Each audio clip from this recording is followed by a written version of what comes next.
संघ के स्वयंसेवकों सहित समाज के व्यक्ति और समाज की संस्थाएं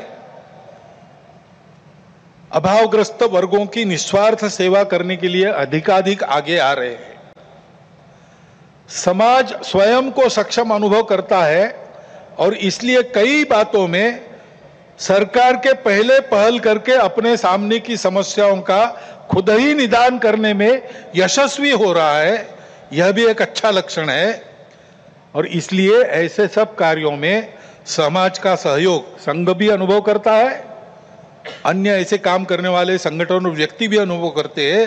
प्रत्यक्ष सहयोग और सहभाग इसकी इच्छा समाज में बढ़ रही है और बुद्धिजीवियों में भी अपने देश के हमारा कोई स्वतंत्र अलग ऐसा कोई प्रतिमान, ऐसा कोई मॉडल हो सकता है क्या, इसकी खोज करनी चाहिए, ऐसा चिंतन बढ़ रहा है।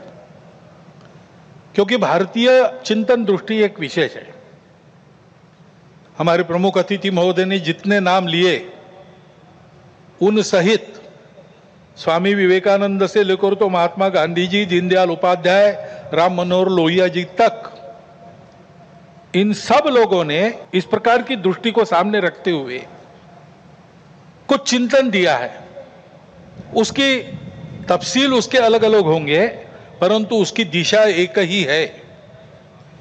आधुनिक विश्व के पास जो दृष्टि है वो गलत नहीं है, लेकिन अधूरी अवश्य है।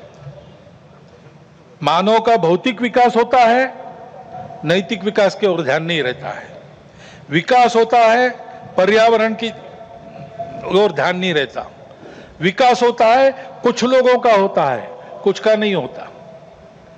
आज अमेरिका का जीवन विकसित माना जाता है, उसको आदर्श मानकर हम चले भारत के लोग, और हमने चाहा कि भारत अमेरिका जैसा जीवन जिए। तो कुछ अभ्यासक कहते हैं हिसाब करके ऐसा जीवन जीने के लिए और 5 पृथ्वियों की आवश्यकता लगेगी। ये विकास कैसे होगा? ये हो नहीं सकता। प्रगति के साथ साथ इसी के कारण नई नई समस्याओं को हम झेल रहे, जो प्राण संकट बन रही है। दृष्टि का अधूरापन ही इसके लिए कारण है।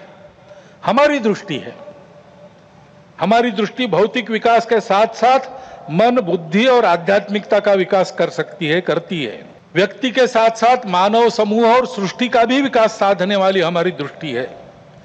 मनुष्य की आवश्यकताओं, इच्छाओं के अनुरूप आर्थिक स्थिति, इच्छा पूर्ति हो, सबकी ऐसी व्यवस्था, उसके साथ साथ ही समूह के प्रति और सृष्टि के प्रति कर्तव्य बुद्धि और अपनेपन का साक्षात्कार व्यक्तियों में जगाने की शक्ति हमारी इस दृष्टि में है। सहस्रों वर्षों तक विश्व में इस दृष्टि के आधार पर हमने एक सुंदर, समृद्ध, शांतिपूर्ण, परस्पर संबंधों को पहचानने वाला और मनुष्य और सृष्टि का, मनुष्य और समूह का सहयोगी जीवन ऐसे प्रस्थापित किया था।